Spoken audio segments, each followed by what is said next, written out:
Welcome back to TheChowTimePod. It's your host, Red. I got a video today from Jen. He does very good interviews. I haven't done a video on him in a while, but this one is how modern society is hurting masculinity. And obviously, shout outs to my Asian brother for making great content. So please subscribe down below. I really appreciate that. And let's get to that chow time. What do you think it means to be a man today in 2023 then? You don't even need to look anything like a man to be a man. Toxic masculinity for sure. Women in general are seen as like meek. Women have all these options, match, nonstop. Young men have to some extent been de-skilled in terms of relationships. And if there's a war, you've got to pick sides. So today I'm out here and the question that I'll be asking is masculinity toxic? Yes. They never express like their feelings. It's something that you Just masculinity itself is toxic, guys. There's no good or bad. It's just masculinity. It's just toxic. learn from society. There's a lot of pressure put on like men, the pressures society put on what masculinity is. As men, we have a responsibility to provide, to protect. They like to say that society puts this pressure on there. There's a reason why society does, because it's necessary for society to function the way it does now, for men to hold their feelings and to be stoic. If men were just out there emotional all the time, there'd be so much war and terror going on right now. People can't even imagine how horrible it would be.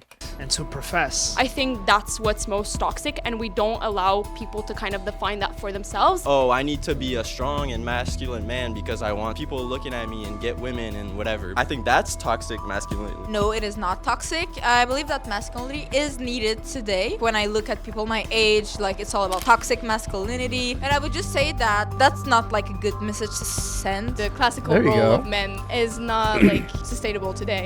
Now, like there we have a lot more women that prioritize careers over like family. It's funny. It's not sustainable today when it's sustained society for hundreds of thousands of years until more recently is when now all of a sudden it can't change. Sustain. Not being the breadwinner in certain cases can be like makes some men self-conscious, like feel like they do not belong as much. I think you can be masculine just by being yourself. It's like today we can't seem to get along and it's like men are demonized. Men That we are. literally disgusting. White men dominate and exclude women. Men are trash. That's common in society. And in the absence of proper role models, men are feeling lost, lacking direction, and even forgotten. Young men didn't know what they were supposed to be doing. Most men are desperately lonely. And if either gender can't show up as their best, it can only hurt society. But in today's lack of nuance, is it considered sexist to even explore masculinity? And can we realistically find a balanced approach to gender dynamics, or is it too far gone? I'm going to go with it's pretty too far gone because the government stepped in to make it worse. Now somewhat the government's stepping in to change some laws to balance some things out, but it's kind of late. I guess we gon' see. What do you think it means to be a man today in 2023 then? In 2023, you don't even need to look anything like a man to be a man. A lot of people that like transition from like being female to male have seen that they are treated completely differently. I don't get cut off as often. People actually care about what I say. Do you think society That's some bullshit. It's the opposite. It's more of the loneliness. People don't, want to talk to me as much. Women see me as predators. There's not very many benefits of, you get to be listened to more. The fuck? still values masculinity? I don't understand why would we need to value that. Gender and roles, I feel like it's not good to be defining what's good and what's wrong. It's whatever you're feeling like. See, that's so fucking stupid. So there's no defining what's good and what's wrong. It's just whatever you feel like. So if I feel like I want to murder some people, I get to do it. There's no good or wrong about it. It's just I feel like. This is such stupid thought processes that these liberal wokey people that are indoctrinated in. Just do what you like. It doesn't matter how it affects everybody else. Just do what you like. Masculine traits, and I think I have feminine traits. Feminine traits that I was thinking about, my hair, some parts of my face look like that, but facial hair and stuff, those things are masculine. I don't know. I wouldn't put it like black or white. It's a really, really deep matter that I cannot explain. So now I wanted to ask an expert to see if he knew the answer. I'm Richard Reeves, president of the American Institute for Boys and Men, a think tank and research organization that will be specifically focused on the issues facing boys and men today. You mentioned that both the left and the right are approaching masculinity incorrectly. Why do you think this gap exists where only the extreme definitions of masculinity is currently being presented? It's one symptom of a broader problem in society, which is a polarization and zero sum. That the right are saying you should be more like your dad, and the left is saying you should be more like your sister. And in the middle are most of us, and trying to figure out how to be guys in a world that's changed. As time changed, those roles kind of went away. Young men don't know who they truly are. In that instance, then, how would you personally define like a real and mature man? The process by which a boy becomes a man is always a bit more fragile, a bit more socially difficult. There's a reason why every society has had rites of passage and ways to help boys make that transition. I have 3 sons, and I've tried to raise them being willing to put yourself out there, to take some risks, and sometimes risk rejection or failure. The second is this sense of graciousness and understanding and absolute respect for women and other men and everyone else in society. And thirdly, I think the absolute respect thing, I think, is a major part of why society is so shitty and why there's a lot of men that are lacking. There's no that balance of respect that you're given to people, men and women. I see it with a lot of young kids too. You know, young kids, they think they know better than us, some of us older cats, and they don't want to listen, or they talk shit or whatever it is, and they don't give that base level of respect that, hey, I've been on the earth like 20 years more than you. I might have experienced something in those 20 years that you might not have, that I might have some knowledge for you. Is it always going to be good knowledge? Fuck no. But you give them that base. This is why elders in Asian cultures is such a big thing. We respect elders so much because of the time on earth they've had above us. And because of that time on earth, it's experiences and nuances that they might know and they might be willing to share, might be useful, might be not. It does bring in the reality of something of a protector role, which is the reality that women on average are more physically vulnerable than men. And so it's clear that there's been a change, whether it be the perception or definition of masculinity. And so I was curious to ask those who perceive it as toxic. How do you think the role of masculinity has evolved over the years? I'm Gen Z, and I feel like we're a lot more open to talking about our feelings, and the guys even, but I still think we have a long way to go. I wouldn't say it changed, but more like it's looked down upon. It's still the same. Oh, wow. I really like her. You know, it hasn't really changed too much masculinity itself, but how it's viewed is totally different. She's 100% But now correct. it is. I think the definition itself changed. Do you think that toxic masculinity is a result of biology or culture? Culture, definitely. It all depends on how you're brought up and how, for example, a guy who's raised like with women will have a different personality to like guys raised with men. It's a mix of both. I'm going to talk about this experiment that was done, but it was about some monkeys. There was this monkey in like a group that was generally like more aggressive, and like that kind of permeated throughout the whole group. At some point, they literally got into like fights, and they would like, I think they ended up like killing each other or something like that. They took away like all the monkeys that exhibited those traits, and then the next generation was totally like fine. If we deem that these reactions are like normal and like aggression and violence is normal, that will become part of our daily lives. Why has masculinity become demonized? Merely by raising the...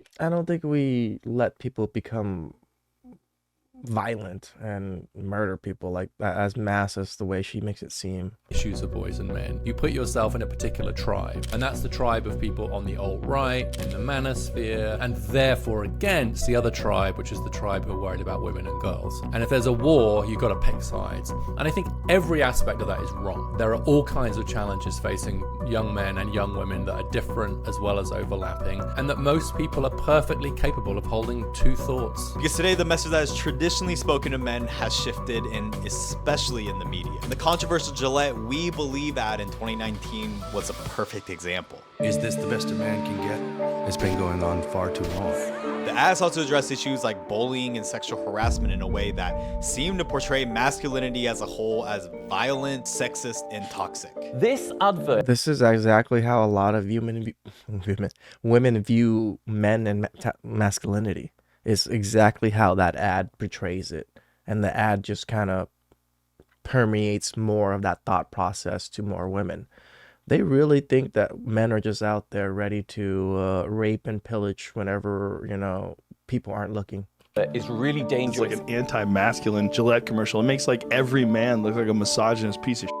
Although the video became one of the most disliked videos on YouTube, could this sort of message of masculinity equals toxic have its consequences? Oh, it does. In a recent study of over 4,000 men in Europe, they found that thinking masculinity is bad for your behavior is linked to having worse mental health. But when men are viewed as oppressors, is there even any room for empathy for male struggles? I mean, you're trying to tell men not to be men.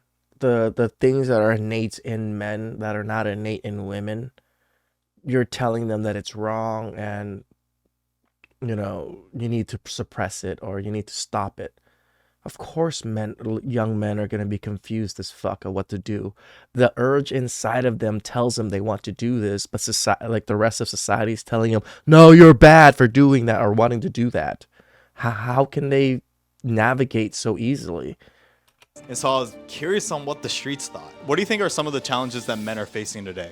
Masculinity, definitely. I don't know, people will be like, oh shoot, like you have long hair, you look like a girl, this and that. Other men trying to like make themselves more like, oh, I'm a man, like. Roles, stereotypes, toxic masculinity for sure. I believe it's a big issue. It's okay if you don't want to feel vulnerable or whatever. It's always the colorful hair people that always think the exact same process that we almost always hear. But they should just ask for help. There are a lot of men who are really struggling. Yes, because it's so easy to ask for help. Like, women are just clueless. Who wants to help men? Who does? You don't even want to help men. How can other men want to help other men? It's just not how it truly works in the world for men. For men to help you have to have provide something or do something for men to want to do these things. It's not like how society is for women, where help is readily available for you. For men, you have to figure shit out on your own. Other men ain't gonna help you figure shit out. It just doesn't work that way. Right now, there's a reason why men are at 3 times higher risk of a death of despair from suicide or drug overdose or alcohol. In your definition, it seems like a man who is acting very, let's say, masculine might be considered toxic masculinity. Would the opposite be considered toxic femininity? The way I said it, I guess it should be. I don't think that that's ever been talked about, really. What do you think is more common, toxic masculinity or toxic femininity? I think we've mostly focused on men and patriarchy. I've never heard about toxic femininity. I think in general in society, we're more accustomed to hearing about toxic masculinity rather than toxic femininity. The word I wonder why. that men would use for toxic masculinity is hysterical, crazy, so that maybe that's why we didn't hear about that. Women, maybe that's why you never heard that. Do you think toxic femininity exists? Everybody's kind of toxic in their own way. We don't Maybe, go I like through that life one. the same way that men do. Guys can just I agree. Toxic is toxic. Doesn't matter if you're a man or a woman. A man is just a little bit more aggressive, and a woman is a little bit more feminine, but they're both toxic. walk out at night and be like, I can go on the stroll at midnight. I can't do that. Women in general are seen as meat. The most toxic. I fucking hate that argument that, women can't just walk out at night and, we be okay. Men either. Most men are pretty aware of how dangerous it is to walk outside at night. Most men don't do it, and the ones that do it, yes, they feel like they might be a little bit safer, but they are actually more likely to get mugged and, attacked than a woman would be. Toxic femininity, I would say, is among girls. I'd say that girls are more judgmental toward girls than guys. And let's say, even if a girl has more traditional opinions, I don't know, if a girl want to be a housewife, they're gonna judge. Because if there's one thing I've learned is that You know what? You're right. Now that I think about it even more, when you dive deep into it, men don't even talk about other men like that. If a man wanted to get married, I'm like, yeah, cool, good for you. You're gonna regret it. That's how a lot of men are nowadays. And if a man wants to be single and forever alone, it's like, yeah, sure, handle what you need to do. Men or whatever, we don't really judge other men too harshly on certain things, maybe certain moral compasses and certain moral acts, but you live your life the way you want. extremes exist in pairs.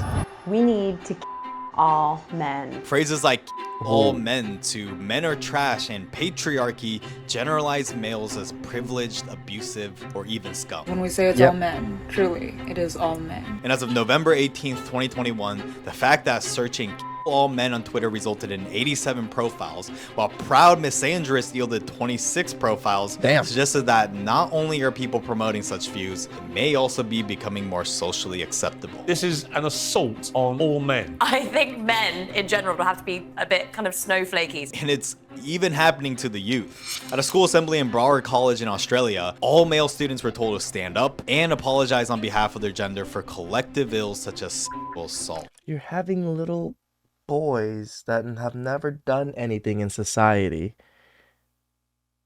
apologize for the most degenerate people in society. Does that even make sense to you guys? That does not make sense to me. You're fucking our youth up with this shit.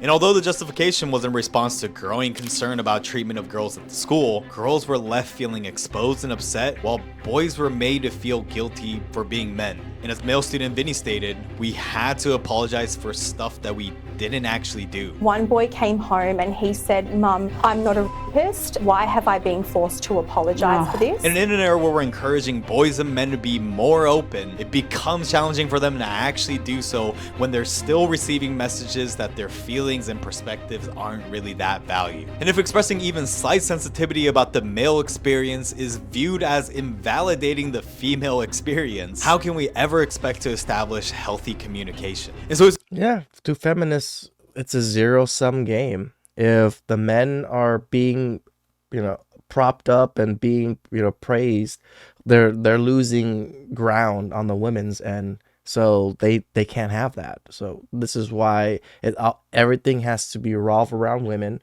Everything has to revolve around the female perspective, and men just get shafted because women are too scared to lose ground, in a sense, in their movement. It's important to remember, though, that the extreme and radical cases don't represent the majority of women or femininity, just as extreme examples of toxic masculinity don't represent the male majority. But when nearly half of all adults under 30 are single, and 34% of them are women and 63% are men, it's apparent that there are extreme differences in dating struggles. And so, why are men so lonely? When it comes to dating, what do you look for in a guy then? Oh god, so much. I thought you just said, men should just be So themselves. much. They should be themselves, but sometimes themselves is not gonna cut it for me, I'm sorry. Well, first of all, I don't look for guys. Fucking hypocritical. Well, just be yourself. But I'm looking for this big of a list, so if you don't match any of this list, fuck off. Let's start there. Have you been able to maybe relate to, let's say, a straight dude's dating struggles by dating women? No. Be funny, be kind, don't be an asshole. I don't think she would. A lesbian's dating experience is similar but different than a man's dating experience with a woman. Women are just so much more open to other women, than they are to men in general. So you being a lesbian, you already have an in because you're a woman. You're seen as less predatory, you're less violent, less of a misogynist. That's asking too much already. I know, that's what I'm saying. Someone that's not a pushover, because I can be really intense, and when people, I'm not gonna stop. So somebody has to tell me to shut up at some point. So you want to be put in your place? That's a way to say it, but She's not wrong. A lot of women want to be put in their place. I date quite a bit nowadays, and I put women in their place. I don't let them spout their stupid BS or say some stupid shit. I always put them in their place, and they always seem to fall in line. They don't. They'll push back a little bit, but if I'm stern and I have I don't sway anyway when they try to shame me for it. They just take it and then shut the fuck up and listen and do what they need to do. Be a nice person overall to talk to. But I thought girls hate No. nice guys. Nice guys are mostly misogynists covered. They're literally girl bossing, gatekeeping, gaslighting. That's what they're doing. Why do you think men are struggling more when it comes to dating? Men, they get to So she wanted a nice guy and then talk shit on nice guys, saying that they're the most misogynistic pigs out there. choose marriage, women get to choose who has sex. Women have all these options, right? We're a swipe right, swipe left culture. It's like a casino slot machine. Bang, bang, bang, boom, boom, match, match, match, nonstop. I didn't even think of it that way, as a casino slot machine. Just douche, douche, and you're getting a win every single pull. You were also mentioning, the explanation of, like, let's say, video games and dating apps is kind of a lazy excuse to kind of put the blame on the individual when it comes to men's struggles in dating. But, a lot of people fail to mention things like the larger issues of economy, family lives, and the educational system. I like to actually argue, isn't masculinity about personal responsibility? Men, I think, are reasonably unique as being about the only group who are told, yeah, it's your fault. So that individualism typically is not applied to certain racial or ethnic groups. It does seem like there's a bit of hypocrisy there in the willingness of those, particularly on the centre-left, to attribute the travails of all other groups to structural causes. But when it comes to boys and men, oh no, it must be their fault as individuals. This is a whole new world in terms of what does it mean to succeed as a man. And when men are twice...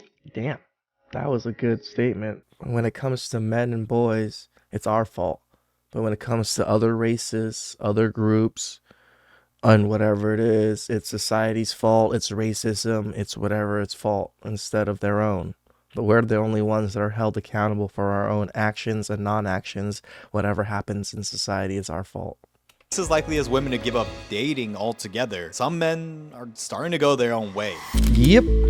MGTOW.com has around 33,000 members with forums dedicated to men united in abstaining from relationships with women altogether. Advocates of MGTOW believe their way is a statement of self-ownership, and redirecting their time and energy towards pursuit of higher achievements instead of women is a better use of time. If this is how it is, I'm going to take actions to prevent putting myself in that position. Warn men about the dangers of relationships with women. But on the other hand, criticism can be made that generalizing all women as false accusers and parasites riding on the coattails of men is not only misogynistic, but also creates an us versus them mentality that furthers the divide. And with similar... This is the part I don't enjoy about the manosphere and, the niche that we're in. A lot of us do feel that it is a war, and I don't think it's a war. It's not a war between the sexes anyways. Movements like incels that identifies as individuals unable to find romantic or sexual partners despite desiring such relationships, it's evident that there's a growing population of men that are lonelier than ever. Yeah, I've never had a girlfriend before. I'm recording this video because I'm lonely. I have no friends. Because it's not just dating. 50% of men now report having no close friendships, marking a 5-fold increase from 1990. And so, what's causing this loneliness epidemic? What's your relationship like with your father? Not the best, but I mean, I'll live. It's decent. I don't really want to get into it. I love my father. It's complicated. Yeah. I actually have a really good relationship with my dad. Do you think that kind of shaped your view on just masculinity and just like men in general? My dad is a very emotional guy in the way like he will cry in front of me and he will not be ashamed of it. My dad kind of shaped what I look for into a man into oh, I want somebody that respects me. Actually, it's pretty good. We are super best friends. It's the best relationship ever. We didn't really have the greatest Yeah, she is the one that's worse against men. relationship, actually. I kind of let bygones be bygones of the past, and I really made an effort to repair my relationship with my father. I grew up with my mom. My father is very, very macho. He would often tell me stuff like, you gotta submit to your husband when you grow up. And all along, he's always told me that he loved me. It's been 5 years since I've seen him last time, and I do miss him, and I do want to see him. And even though we have our different, still my dad, I go on and... One of the facts that I stumbled across was the fact that within 6 years of their parents separating, 1/3 of American children don't see their father again. How does that play out in the dating market? I'm not sure here. That's interesting. When I took my mom out of the chaos with my dad, it was over 6 years, and it did kind of affect a lot of things for me, and I didn't see my dad for those 5-6 years of when I was helping taking care of my mom. I actually didn't see my dad until a little bit more recently when my mom passed. Is probably the last time I connected with my dad. So that statement, or at least that research, seems to be correct. I didn't have much contact with my dad for 4 or 5 years because we were a little bit estranged because of that incident. Now I want to. I really do. I genuinely want to rebuild and, be with my dad. He's my only parent left, but it's hard. It's harder for me to, like break that barrier to want to go hang out with him all the time.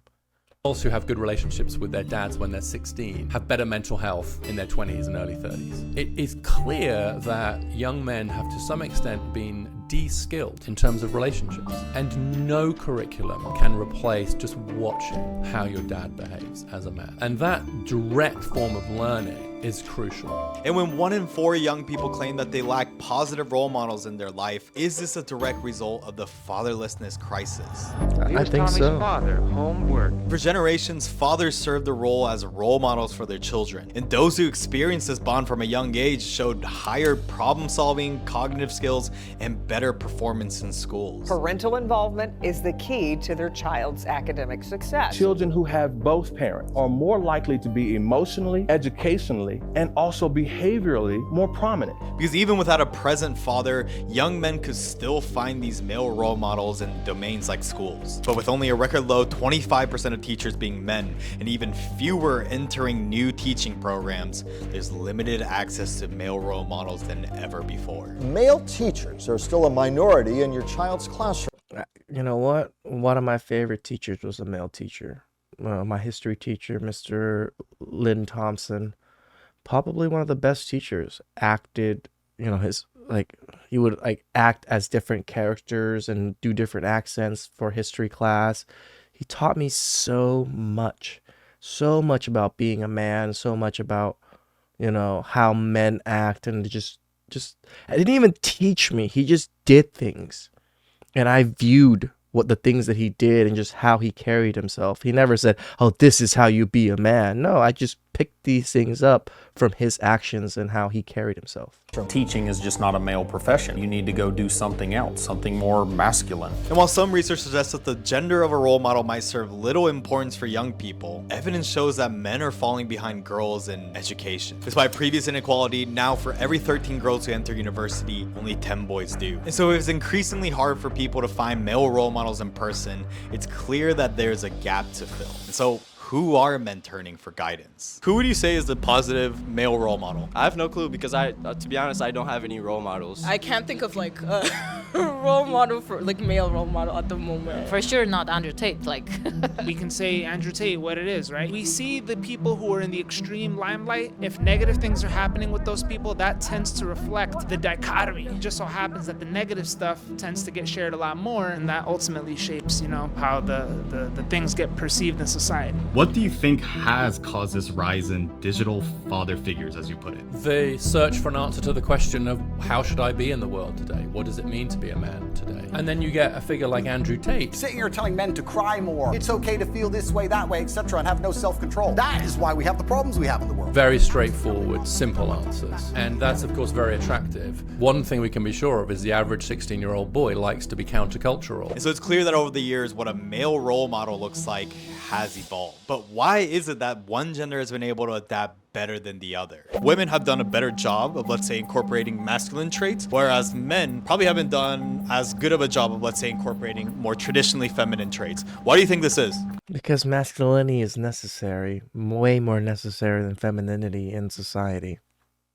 I don't agree with first wave nor second wave feminism, but I do think that their work has done a lot for women nowadays, whereas male issues, we've only seen a rise in this concern over the last couple of years. Do you think at this point then there needs to be maybe more of a men's movement?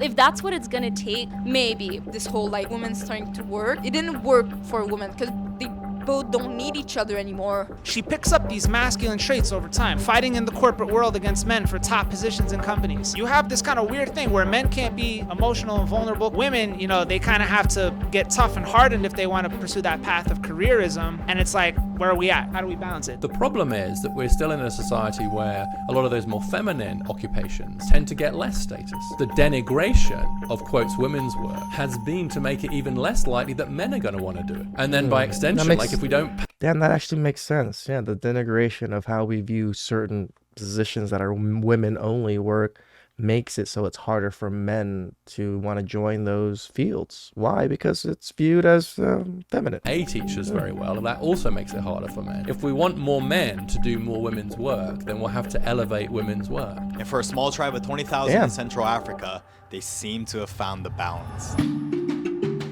Gender roles in the Aka Pygmy are interchangeable, where some women hunt and decide camp locations, while some men cook and care for children. And even though there is still a traditional division of labor by sex, where women are typically caregivers and men are the hunters, to a point that it's not considered weird for men to allow children to suck on their nipples when women are absent. So it's no surprise that Aka fathers are within reach of their infants That's a little awkward. 7% of the time, more than fathers in any cultural group in the world. But despite the shared approach of tasks and decision making, top leadership roles have remained male dominated. But is this sort of balance possible on a global scale?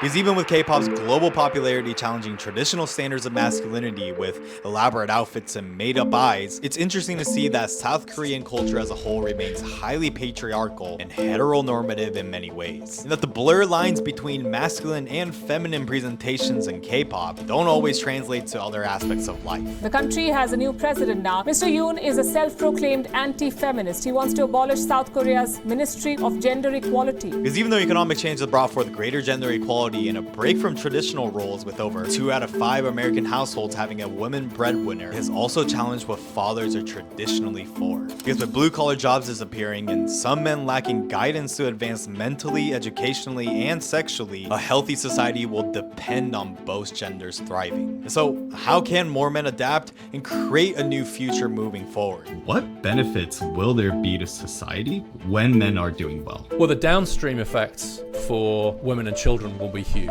Right now, we're just leaving too much talent and energy on the floor because we're losing so many of our men. More women are having to pick up more of the work. They have to do the men's work of earning the money and the women's work of raising the kids. So the mere presence of there being other engaged dads around a community is good for everybody, especially for the boys. We need to start loving men more in order to allow them to grow. Fully formed human beings and that are able to process emotions and that have emotional intelligence. So we can stop being such monkeys too. Straight up. Yeah. Because what feminists and men's rights often overlook is that each gender's actions always influences the other. And understanding this interplay is crucial in fostering a better approach. How can men and women encourage men to be better? By allowing people to express themselves, I think that's when most growth happens. People should put more importance into intimacy. Like the whole hookup culture, I believe that it just make everybody resent the other. Maybe try and go back to a more traditional. I do believe that hookup culture actually makes the two sexes really resent each other. You know, the Chad and Tyrones that are running through women have no respect towards women because women are so easy, and then the men that can't get women hate women because they can't get women. You know, and the women that get the Chad and Tyrones hate all men because they just run through them. And then they hate the regular guys because they're not attracted to them. So it's just fucking fucked up. Approach on households. And to promote change, we must let go of this notion of masculinity as inherently toxic. Because it's only by doing so that we can appreciate the good of masculinity and encourage the next generation of men to learn from past mistakes. Because as always, it's the extremism from both sides that breeds toxicity. Because even in the hypothetical scenario of Barbie Land that started with an authoritarian matriarchy followed by angry Ken dolls overthrowing it to create an extreme patriarchy in response, both instances demonstrated that the extremes can only hurt the other gender. I don't think people who are left-wing ever really change to become right-wing, or people who are right-wing ever change. I used to be really left-wing. Now I would say I'm more right-wing. I wouldn't say I'm a conservative, but I'm definitely more right-wing. I wouldn't even call myself central anymore either. Change their position to become left-wing. Just being open-minded to different person's perspective. Yeah, and I think we just need to become better at disagreeing with one another and talking to one another. Because it's only by promoting and embracing masculinity alongside female empowerment that we can finally realize that we need each other more than ever. That's exactly the mission to explore the unfamiliar. Like, comment, and subscribe if you like this video, and I also recently launched memberships where you can watch this full interview with Richard Reeves. But if you just want to binge more videos, then fine, I get it. Man up for something and click on this video. You won't regret it. Whew, that was some damn good chow. I know it was a little long, but I really like to jump on some of these topics and actually have full discussions with you guys. Comment down below. Shout outs to Jen. How do you guys feel masculinity is? When I was growing up, I watched a lot of wrestling. I watched The Rock, how The Rock acted and stuff. Tell the truth, how The Rock acted in wrestling is probably more similar to how I act now than I did when I was younger. Not that I'm like so freaking facetious as The Rock was, but just the confidence and just how I view certain things and how I speak is very similar. So please like and subscribe down below. I really appreciate that, and I'll catch you guys next time. Ciao.